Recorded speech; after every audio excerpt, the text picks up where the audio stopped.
Bun găsit, dragii mei!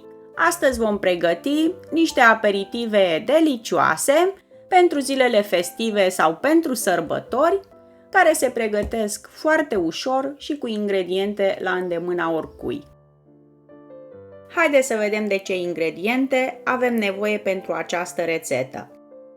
Pentru compoziția de brânză avem nevoie de următoarele ingrediente: 450 de grame de brânză proaspătă de oi, 120 de ml de lapte, 350 de grame de cremă de brânză, puțină sare, piper proaspăt măcinat după gust, câteva fire de mărar verde și 8 foi de gelatină.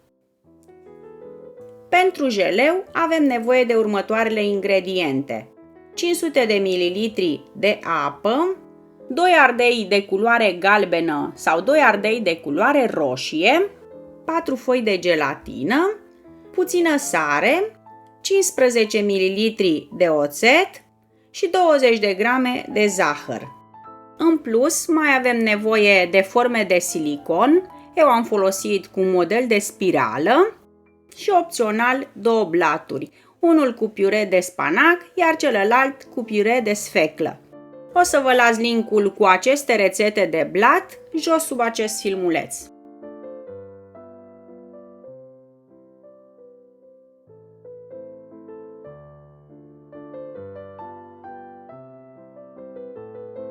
Pentru început vom hidrata gelatina. Punem foile de gelatină în apă rece și le vom lăsa să se hidrateze aproximativ 10 minute. Între timp vom pregăti compoziția de brânză. Punem într-un blender sau într-un Thermomix brânza proaspătă de oaie, adăugăm crema de brânză. Eu am folosit o cremă tip Philadelphia.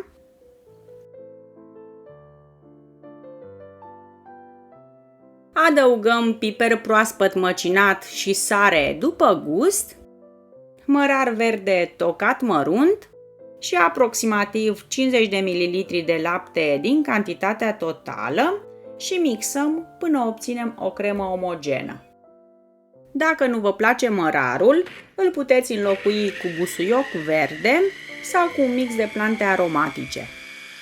Brânza de oaie o puteți înlocui cu brânza preferată, doar să țineți cont atunci când folosiți brânză sărată să o combinați cu una proaspătă ca să nu iasă aperitivul foarte sărat. Așa trebuie să arate pasta de brânză după ce o mixăm.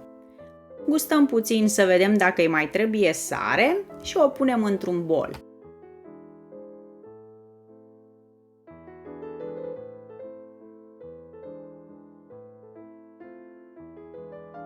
Punem laptele rămas într-un bol și îl încălzim la microundă pentru câteva secunde. După ce am hidratat gelatina în apă rece, o stoarcem bine și o încorporăm în laptele călduț.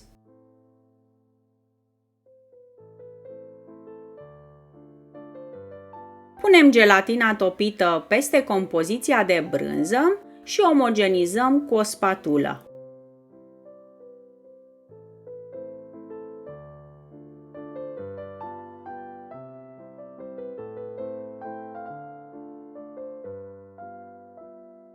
După omogenizare, punem compoziția într-un poș și umplem formele de silicon cu crema de brânză.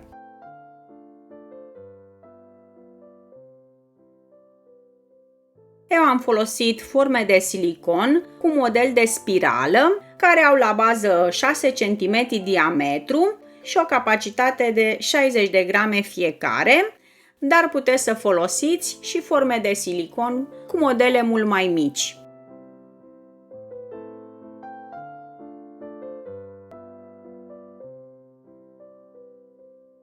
După ce umplem formele, nivelăm cu o spatulă și le vom da la congelator pentru minim o oră. Între timp, voi tăia blaturile de spanac și de sfeclă cu un inel sau cu un pahar care are diametru identic cu al spiralelor de la forma folosită. Pentru a ne ușura munca, putem să pregătim aceste blaturi cu o zi mai înainte. O să vă las linkul cu rețetele de la aceste blaturi jos sub acest filmuleț în descriere. Aceste blaturi le puteți înlocui și cu biscuiți sărați.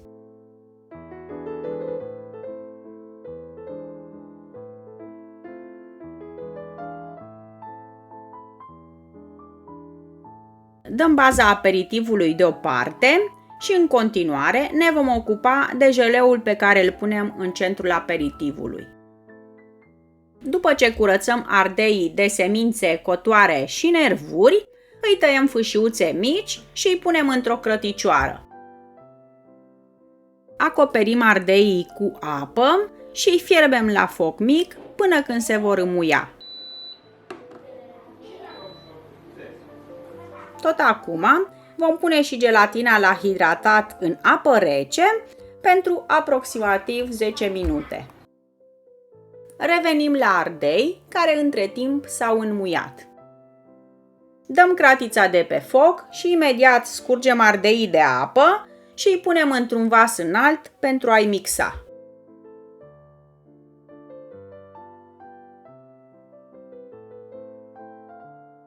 Peste ardei adăugăm sarea, oțetul și zahărul și mixăm cu un blender vertical sau cu un Thermomix până obținem un suc fin de ardei.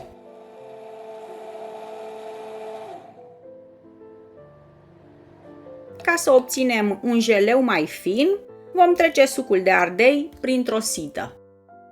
Această cantitate de jeleu este suficientă pentru aceste aperitive cu brânză. Eu am făcut și cu ardei de culoare roșie, ca să vedeți cât de frumoasă este combinația.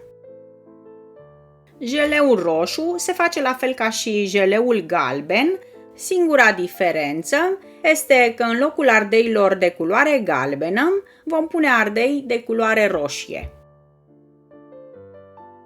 După ce am hidratat gelatina în apă rece, o stoarcem bine și o adăugăm peste sucul călduț de ardei. În cazul în care sucul s-a răcit, înainte de a pune gelatina, îl încălziți puțin într-o crăticioară. După ce am topit gelatina, lăsăm sucul de ardei să se răcorească, să ajungă la temperatura camerei. După ce a trecut o oră, scoatem formele de silicon de la congelator și extragem spiralele cu grijă. Așezăm fiecare spirală în parte pe un blat de spanac sau de sfeclă.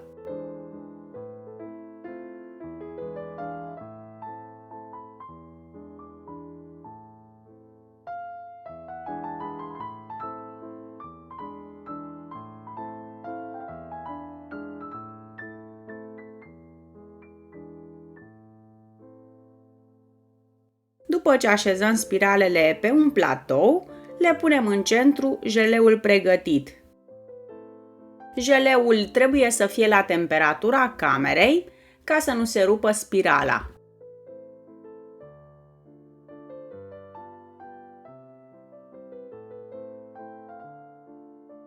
Dăm spiralele la frigider pentru aproximativ 3 ore, iar apoi le putem servi. Dragii mei, aceasta a fost rețeta de astăzi. Încercați-o și voi, cu siguranță o să vă placă. Vă mulțumesc că ați fost și astăzi alături de mine, vă doresc toate cele bune și vă aștept cu drag și la următoarele rețete. La revedere!